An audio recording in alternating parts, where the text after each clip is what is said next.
I certainly didn't plan to end up where I am. Something definitely changed. I kept hearing sermons from preachers as well, and this explanation that, basically Satan rules the world and his agents on the earth worship him and venerate him. They worship Lucifer.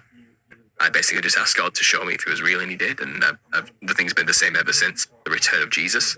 He actually already came back and has established a 1,000-year reign on earth at some point, and we are now living in a very short time after that, called the little season of Satan, where the devil's let loose, and he gets to basically call the shots for a very short time, a season, maybe 250 years, maybe 500 years, we don't really know. And that goes against all convention of the modern church, which believe Jesus is still yet to return and establish his millennial reign. I think there's been a lot of corruption to tarnish Jesus' name. I think a lot of that is done by design. I don't think any of these churches really have anything to do with Jesus, really. And I think it's a strong case to say many of those people who lead those institutions or even follow it are the ones Christ will say, "Depart from me, I never knew you." When they say, "Lord, I'm here. Didn't I do so many great things in your name?" He's like, "I don't even know who you are." You see the prosperity gospel types out there preaching, money and power, and you got those deliverance types out there, like slapping people and making them shake on the floor, speaking in tongues types. You get the mega churches, which is just gross amounts of money flying around in jets, and you get these just singing praise worship and singing all about blessings and joy. But really, being a Christian is darker and harder than that. It's trials and tribulations and judgment, unfortunately, and it's realizing that we are sinners and we make mistakes and we need a savior, and that requires self-sacrifice every day to help others over ourselves. And I think there's a lot of churches out there that don't want to teach that message, and I think if we were living in a little season of Satan, that's exactly how we would want it. Where one or two are gathered in my name, I'm there, is what Jesus said, so I think we can hopefully get people to understand that that's what it truly is. And what I'm looking for is, I don't want people to join a religion. I want you to have a personal relationship with God, and that starts by asking, and it doesn't start by being a member of some system. Control the educational institutions, they control the schools and the flow of information. They dictate what our history actually is. It's written by those in an agenda to corral and lead even Christians down the wrong path. A lie a lot of Christians are being taught by Freemasons who have hijacked these institutions and churches is that, well, Jesus is yet to return and you're going to get raptured. We're past all of that. And again, this is a massive, contentious subject. And the reason why there's so much Freemasonic influence in the church is seemingly spreading the gospel. Not really, you can't really fault them on what they're saying, but that one little bit of lie is where you are on the timeline. And their job is to make sure you're still waiting for Christ to return, not that he already did, and that we're in the final season before the judgment, the great white throne judgment, not tribulation. So that seems to be what the point was, of why there is so much Freemasonry in churches, and even like Mormonism itself is Freemasonic through and through. It really is a cult. They still believe Jesus is going to return. The role of secret societies, their job was to hide the millennial reign of Christ. So they founded a lot of the buildings that were everywhere and claimed ownership of them. But these are actually leftovers from a millennial reign where Christ and his saints ruled for 1,000 years. So that kind of explains why we even have secret societies. These are people who lived underground for a millennia, unable to practice openly where Christ was ruling. Satan was let loose. They were just waiting to kind of work for their father, which is the devil in a sense, and gain earthly power during his reign, which is what they've always wanted. And their job was to erase the past, control the schools, control the flow of history and information, and claim ownership of everything that was already around, and founded everything. They found it all, That's basically what they did. And it explains why we even have these Freemasons everywhere, and why we have these secret societies, and why they were all seemingly just created in the 1700s. It really places everything into a lens that fits. Again, not a lot of people are ready to hear that yet. The Odd Fellows, for example, in America. And they started all the orphanages and the schools, and a very philanthropic organization to help the widows and the sick and this type of thing. But when you actually look at the work, what they basically did was institutionalize a lot of people and take a lot of the children and put them in orphanages and re-education camps, But it was all a disguise of, all these children without parents, left over from like civil wars and things like this. We're going to take them in and teach them and give them a setting, a head of life. And they seem to own all these vast mansions with like thousands of rooms and windows in the middle of nowhere. It's kind of like, we're going to put them up in our orphanage over here. It's like, who built that? When? During a civil war in a land that was supposedly just created not even that long ago. How old's America? 250 years? You know what I mean? It's kind of... So the architecture is wild, and the architecture is a huge testimony to a civilization that was clearly here at some point. The Bible tells you what it is, and it's the millennial reign of Christ. And it's not like there's multiple resets every 250 years. There was just a reset when Satan got released, And he went on a rampage, destroying as much as he possibly could for the past 250 years since he got released. And he's basically been starting wars and genocides galore, destroying as much of it as he possibly can, and redirecting our consciousness to believe we're in a false world, with a false history and everything about it. The Bible does tell you in Revelation 20 verse 7 exactly what happened and where we are and why those buildings exist. Is Christ came back roughly around 70 AD-ish, give or take. We don't really know. The history, the records aren't that clear. He at least came just after the book of Revelation was written by John and Patmos. And people say that was written in like 98 AD. I don't think it was. I think it was written more likely in about 60 AD. He was about 33 AD when he went up for Pentecost and ascended into heaven. You know, he sent his disciples out to spread the gospel. He said, I'll be back very soon. Not 2,000 years from now. So I think he came back soon, give it one generation. So roughly about 30 years. About 70 AD-ish is when he probably did come back. And there's documented evidence to say there was utter destruction during that time. There was the Roman-Jewish War, where Rome, the beast, destroyed Jerusalem and destroyed the Jews who were the harlot that rode the beast and used the power of Rome to subjugate people and even kill Jesus Christ himself. Judgment came upon them and they had the temple destroyed and there was the abomination of desolation. Then I think the Antichrist was likely Nero. And it seems like in terms of mark of the beast, there was something called the libellus at the time where you had to have a piece of paper which gave you permission to buy or sell in Rome. And the only way to get the paper was to sacrifice in the temple to Jupiter, with being witnessed by a Roman centurion or official who would sign the document for you. So there was actually a mark of the beast going around at the same time as well that you needed to buy and sell. And then historically speaking, nothing happened after that. But if you fast forward to 536 AD, it's documented as the worst year on record, so 500 years from then, everything went wrong that could possibly go wrong. Utter destruction.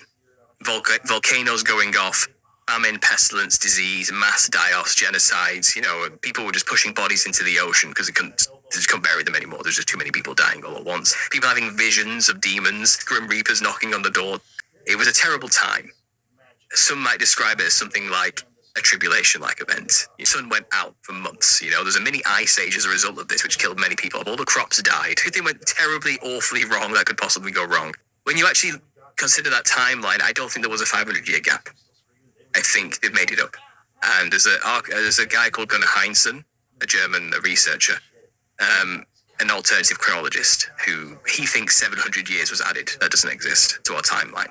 And he thinks there was 3 disasters in the first millennium. There was one in the 1st century. Sorry, there's one in the 3rd century. There was one in the 6th century, which I just mentioned to you then. And then there was one in about the 9th century as well. And they've equated some of them to like the barbarian hordes taking over or some kind of weird cataclysm in the 1st century, which doesn't really make sense. We'll call it the beginning of the collapse of Rome, you know.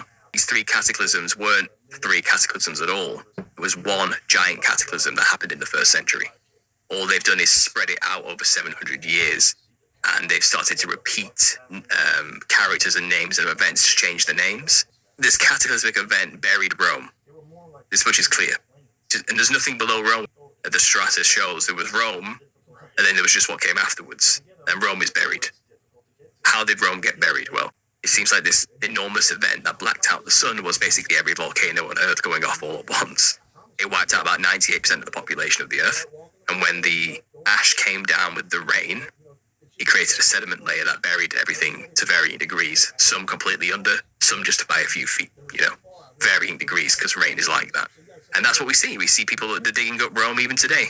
Roman ruins all over the place, everywhere. 20 feet to 3 feet to 5 feet to 15 feet under the ground. You know, it varies everywhere because Rome was a worldwide empire at this point. This is why Christ came to destroy it. It was the last empire before the tribulation. So Rome isn't around anymore. The 7 churches Paul wrote all his letter to are destroyed. They don't exist anymore.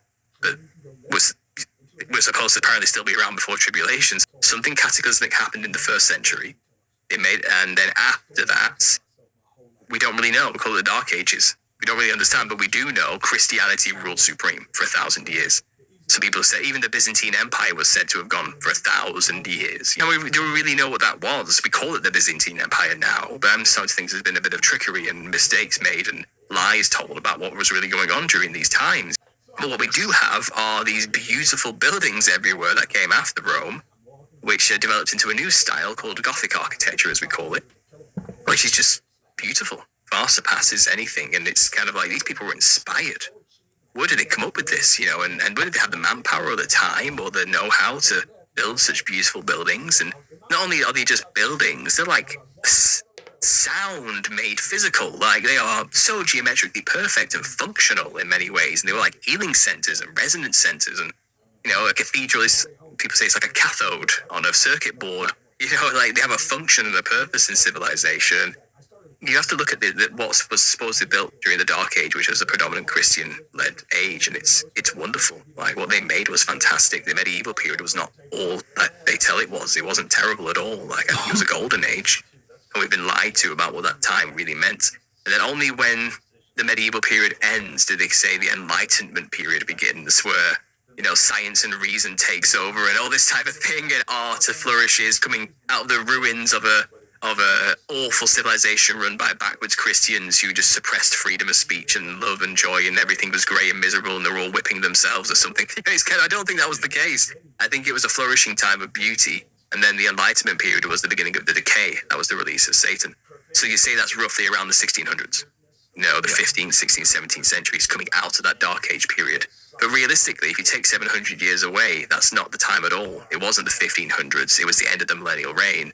Like 900 to 800. We're not actually in the year 2025. Just take 700 years off that. We're probably more realistically in about 1325, about 300 and something years after the end of the millennial reign from 70 AD. Pre-flood type era. So I believe it really did happen. It's not just fantasy. I think every single culture on Earth actually has a story about it. And they have different names and different stylized ways of discussing the Great Deluge. But there was a Great Deluge, absolutely. But what was the world like before this flood? And what does the Bible tell us the reasonings behind all of this? And if you break it down, it gets really, really, really weird. Like, very trippy and psychedelic and strange, fundamentally. And if I could summarize it, much of this is from the Book of Enoch, which again is highly contentious in Christianity.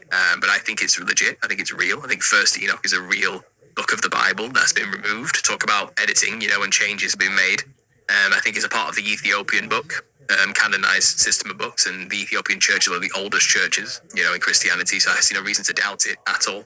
But the story basically goes that there was a time where angels watched over humanity as protectors, gods with a small g in a sense, and some of them one day took it upon themselves to have sex with human women. That's basically the Bible, and they created giants, which were what we call the Nephilim. When God first was creating the earth, in that process on day 5 and day 6, he created man and woman. And he said to man and woman, plural, not singular, go forth and multiply and take dominion over the whole earth, including the fowl of the air and the sea of the fish. It's yours. Go. Take care of it. Have dominion. Ownership. Caretaker. You are. It's yours. Anything you can desire on the earth is in abundance for you. Control it, basically. Man and woman did go forth and take dominion over the whole earth and spread and take control. And there was angels watching over those initial humans. Many humans, not just one man, not Adam. Because the next chapter, it says God created Adam, breathed the breath of life into him after making him from the clay of the earth, and then put him in the garden. Those are two completely different stories. Because Eve wasn't even created till much later after Adam named all the animals. So it's not like the first story where God says he created man and woman, go forth and multiply. Then he created Adam and put him in the Garden of Eden. Different story. Okay, two different narratives. And that's, again, contentious. A lot of people don't like to hear that in Christianity, But it seems like these first peoples were watched over by the watchers, the angels that God had trusted. And they even asked to do it, if you read the book. Let us go down there and make sure man does well on your behalf, And he trusted them. He said, okay, go, do what you need to do. I trust you to look after my creation for me, my people. Anyway, as soon as God created Adam and showed favor to these men and women, humans, and started teaching him things in the Garden of Eden, this is where the rebellion of the angels began. I think angels watched this happen and didn't like it. Why has God chosen one of these lesser creatures than us, which we are gods over, to rule the earth? Why has he chosen one to be a king even over us, which is what Adam was being groomed to be, a king? And he was naming all the animals. Even the angels didn't get to name the animals. Jealousy was seeping in, pride, and this is where the rebellion was fermented. This is where the issues began with the rebellion of the angels, and this is why there was a war in heaven and a third of the angels were cast down. This is where it comes from. This is biblical. This is understood. There was a war in heaven. We have the commander-in-chief, Satan, Lucifer at the top, that rebellion. But the Watchers, they did something very specific. They took it upon themselves to try and corrupt God's creation, which they saw themselves as better than, by mixing themselves genetically with them to create a hybrid offspring, which would corrupt the whole thing. And that's why the Nephilim were created. It was a strategic move on behalf of this war that was going on from specific members in that war. The earth was corrupted and destroyed, but it didn't happen straight away. The Nephilim weren't just created straight away. I think they waited. They waited a long time, 6 generations from Adam up to the time of Jared. And they watched Cain basically murder his brother, Abel, and then get cast out into the wilderness. And he basically was told, the ground won't grow for you, anything for you. It's cursed on your behalf. You're going to be a vagabond and a wanderer in the earth at the whim of other people to eat and this type of thing. And he says, my punishment's too great for me to bear. Like, people are going to kill me. Like, I can't go out there. I can't do this. I'm going to die. And he said, no one's going to kill you. I'm going to put a mark on you that lets them know if anyone kills you, the punishment will be 70 times worse for that person who does that to you. So he goes out in the world, practically invincible now, because no one can kill him, because it's going to be terrible if they do. But who did he go out into a world to where he's worried people are going to kill him if Adam and Eve were the only 2 people around? It doesn't make any sense. Until you include what I just mentioned. There were already buildings and civilizations built on the earth from the Dominion people who were told to go out and multiply. But now Cain's wandering around, who's basically a demigod with knowledge from Adam, who walked with God in Eden. He knows things. And to the people who were already around, who were quite ignorant and naive, he was a god. So what does he do? He goes to the land of Nod, takes a wife, and builds a city. And he names that city Enoch after his first child. So this is not the Enoch who wrote the book of Enoch. This is like an earlier Enoch, way before Enoch came in like the 8th generation, okay, from Jared, from Seth's lineage. This is of Cain's lineage. And then the whole first book of Genesis is about these 2 lineages, Cain's progeny and Seth's progeny. And it goes through all the generations of both lines. And they share some similar sounding names, but they're not the same. And it's only by the 6th generation of Jared, which is the time of just before Lamech, I think, is when the Watchers came down and started to mix with the daughters of Cain. And I think it's an enemy of my enemy is my friend situation. I think the rebellious angels saw Cain, how much he hated God. He went around building cities and basically enslaving the people that were around and making them work for him in his cities, He taught the people weights and measures according to Josephus, which is like a Jewish historian from the 1st century. And to us, that's nothing. Rulers and tape measures, weights. It doesn't mean anything. Measuring stuff means nothing to us. But to them, that was a big deal. Because these people who were around didn't have a sense of ownership. There was no such thing as property lines. There was no such thing as mine and yours, That's what Cain introduced to people. A sense of ownership. And as a result, that causes pride, jealousy, corruption, covetousness, war, greed, and the rest of it. So he introduced sin to the world as much as he possibly could and was corrupting mankind as much as he possibly could. I think the angels in rebellion saw that and said, we can work with this guy. So they came down. I think Cain offered up his daughters to the Watchers to create this abomination we call the Nephilim on Mount Hermon. And that's how we ended up with these monsters everywhere, which basically eventually took over the whole earth, corrupted all of mankind, had people worshipping them as gods, or if not worshipping the giants as gods, worshipping the many angels as gods, like pantheons, of gods. And they were like the priest class to intercede on behalf of the heavenly gods. And God himself, the real creator, no one was worshipping him. They were either worshipping the creation, which is the sun, the literal sun in the sky, or the moon, or worshipping these false gods, which were the Nephilim, or the pantheons of rebellious angels. And mankind was corrupt. They were killing each other, murdering each other. It was horrible. There was giants walking around eating people. The book even says that once the giants got so big, humans couldn't sustain them anymore. Like grains of the field and stuff was not enough. So they started just eating people and each other. Whim to the desire and lust and flesh and gluttony and hunger. They weren't like thinking like humans, but they were half angels. So they had psychedelic trippy looks and powers to them. They were insane looking monsters with big wide grinning toothy grin and bulging eyes and flailing crazy red hair and like just crazy patterned skin on a white base. And it just looked insane, like absolutely nuts. And when God created Adam, the angels were jealous. Some of them were not happy with the idea that they would have to bow down to and serve this creature called man, which is made a little less than the angels in their eyes, in the image of God, sure, but some angels didn't see it that way. They saw themselves as gods already on the earth. That there were actually people around before Adam. Genesis, it does say God created the heavens and the earth and the whole creation story, but it says, I think it was on day 5 or day 6, God created man and woman, plural, and said, go forth and multiply and have dominion over the whole earth, over the fowl of the air, the beasts of the land, and the fish of the sea. Go forth and multiply and spread yourself all over the whole earth. And then after that, it says, then God created Adam from the clay of the earth and breathed life into him and put him in the garden. So 2 stories. Man and woman, plural, go forth, multiply. Adam, come with me. You're going into this garden. Okay. Why was Adam so special? Well, I don't think he was special necessarily. He was just of man. He was of the creation of man in the beginning. And he picked a man.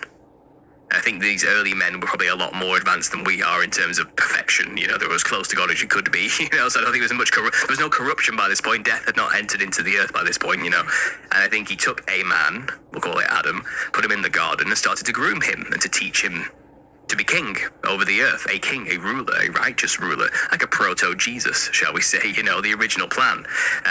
His son made in his image, Adam. And, eventually he made Eve after he named all the animals. By the way, even the angels didn't get to name all the animals. So the angels get to watch this new creation. The angels were there during the creation, by the way. They were created by God and they helped and watched God create the earth and then create all these people. And I think some of the angels were given dominion over places, over the people that were there to watch them and to guide the people and to make sure they're doing well and they're looking after the land, and they were gods over these people in a sense, small g gods, They would have been, they weren't supposed to be worshipped as gods. The angels knew their place, but they were definitely divine entities over humanity at the early time. And then suddenly they watch God take this man, who they, by the way, have been over for so long, and get put into this garden and be treated special, and angels got jealous. Eventually, a serpent approached Eve in the garden, made from Adam, and convinced her to rebel against God's commands, basically. That's what it comes down to. Did God tell you you would die? Surely not. You won't die if you eat of the tree, of the fruit of the knowledge of good and evil. No, he knows your eyes are going to be opened, and you'll be like him. He just doesn't want that for you. He's just trying to hold you back. God's a cruel, evil, vindictive prison keeper, keeping you down, keeping you weak, keeping you ignorant. He's just scared of what you'll become if you buy that apple, because he knows your potential and he wants to stop you from reaching it. That's the first lie. Because the truth is, you cannot get closer to God than walking in the Garden of Eden with God on a regular basis, having chats with the guy. They were already perfected. They were already sinless and perfect. There were serpentine entities on the earth. Maybe animals could talk then, for all I know. It's an Aslan situation from The Lion, Witch and the Wardrobe, but either way, the serpent, the snake, probably had more of a kinship with the seraphim angels, who are the fiery flying serpents, yes, the dragons, okay? Yeah. The watchers, the ones who were watching over humanity, the ones who rebelled, 200 of them rebelled anyway, they were seraphim, primarily. Predominantly, of the 200, I think the majority were fiery flying serpents, dragons. Okay, that's their form, that's their true form in a sense. He saw the serpent in the garden and went up to him and said, why did God choose that ape-like, mammal-like monster to rule over the earth? Surely the serpent is the superior being, don't you think, And the serpent's like, yeah, why didn't he choose my race? Why didn't he choose my peoples, to take over the serpentine race, And I think that's what happened, because it says, because you have done this to the snake, because you have made my creation fall into sin, and lose the estate in Eden, you are cursed to crawl on your belly and eat dust for the rest of your days. So they had legs. They were upright walking something or others, these serpents originally, and now they don't anymore. Now they're like something else, Yeah. And I've heard other arguments to say, I think they were referring more to dust of the earth means man. Man's made from the dust of the earth, so you are cursed to eat humans for the rest of your life. And people say it's actually like parasites, worms. Little worm parasites are demons, or at least this serpent creature from the garden originally, they've been turned into this parasite that has to host off of other people, and they will feed off humans microscopically or something. And anyway, that was the start of the problem. It's different. Yeah, that's the start of the problem, though. Jealousy and pride crept in. And then we find, obviously, after that, they have Seth, and they have Cain. So they have Abel, and then they have Cain. Cain kills Abel. Cain is, obviously pride, jealousy. Why didn't God take my sacrifice? And it's kind of, it's just not fair. The same attitude started to come down and through the generations of people because of all this. And once he was cast out into the earth after murdering his brother, there's an interesting story there. Very odd. It's kind of summarized very quickly in the early Bible, in the early books of the Bible. But it says he was sent out into the land of Nod, so a place with a name. How's that possible if there's only supposed to be Adam and Eve around? Clearly not. There's people out there who have named things already. People say, yeah, well, it was his brothers and sisters and they had other children they just didn't tell you about. And it's like, no, it doesn't say that. It doesn't say that. You're assuming things here. Is it more likely the people who went out and multiplied originally before Adam had built stuff and named things, and took dominion over the earth as they were ordered to do? And then Cain wanders out into them. And Cain's like, don't send me out into the world. People will kill me. Who? Who's going to kill him? There's no one around, right? You're the first son of the first man, right? Surely. But no, because there are people out there who will see Cain as a blasphemer against their creator, and they'll be angry at him. So he was worried. So God said, no. I'm going to put a mark on you to make it sure no one touches you. So in a way, he's just been made immortal. Essentially, no one can kill him because I've said so. He bears my mark, But you'll be a vagabond in the land. The land won't grow for you. You can work the land as much as you want. It'll never grow food. So you're a wanderer. You're reliant on other people, but you'll be rejected by all peoples. That's kind of your curse forever now, So what does he do? He builds a city called Enoch, named after his first son. Now, how the hell has he got a son? Where did he get a wife? In the land of Nod. So he had sex with some peoples and created offspring and built a city. City need people to build them and people to fill them. So there's people that Cain has wandered out into. Cain walked with Adam, and Adam walked with God. Cain knew a thing or two. They had some knowledge, some serious knowledge. I'm talking like knowledge, uncomprehendable knowledge, wandering out into a land full of people who did not have that privilege. By comparison, he was a god. By comparison to these other people. So he controlled them. He took over. He was pissed off with God. He's like, well, fine, if the land won't grow for me, I'm going to take over the people and they'll grow the food for me instead. I'm going to own the cities they live in and they're going to answer to me. He had that domineering attitude instead. And so Cain's the first city builder, the first master mason, if you want to call it anything. You know what I mean? He's the first one who had that domineering attitude. And if you read like Josephus, one of the first century historians, Jewish historians, he talks about Cain, and you can find writings about what Cain did throughout the history of the Jews, and he says that Cain introduced weights and measures. Now to us that's nothing. That doesn't mean anything. That's like so trivial to us today. But to a peoples who had no concept of property or dividing lines, who were one with the land, that's a big deal. Now there's borders. Now there's a concept of mine and yours. Now there's division and ownership. Now there's war. Now there's possession. Now there's greed. Now there's pride. Now there's covetousness. If you see how one thing leads to another after Cain went out into the land, corrupting people, And I think as Cain went on doing his thing, domineering, raising his children up to hate God as well and do the same thing, you'll find there's two lineages in the Bible. The lineage of Seth, and you get all the names. And then you get all the way to Noah. Then you get the lineage of Cain and all the sons going after each generation. And it was the sixth generation of Seth in the generation of Jared, which is when the Watchers came down on Mount Hermon and talked to the people and started mingling with them. And went to Cain's children, to Cain himself probably. And it's more of the enemy of my enemy is my friend. You hate God and so do we. We're pissed off that he made you to begin with, but you're clearly pissed off with God that he kicked you away from his family and made you and cursed you with this thing. How about we work together to just destroy God's creation? Count me in, take my daughters. And it even says, they made a pact on Mount Hermon. It says, look, let's agree now to mutual implications of what we're about to do. We know we're going to get punished hard for this. We know the sin we're about to commit, but let's make a pact now that we're not going to back out. We're going to do this together. And 200 of them made that deal that they're going to go and mix themselves with human women and create something that shouldn't be. Something that does not belong in the natural order of God's creation. And that's what they did, to corrupt it, to destroy it.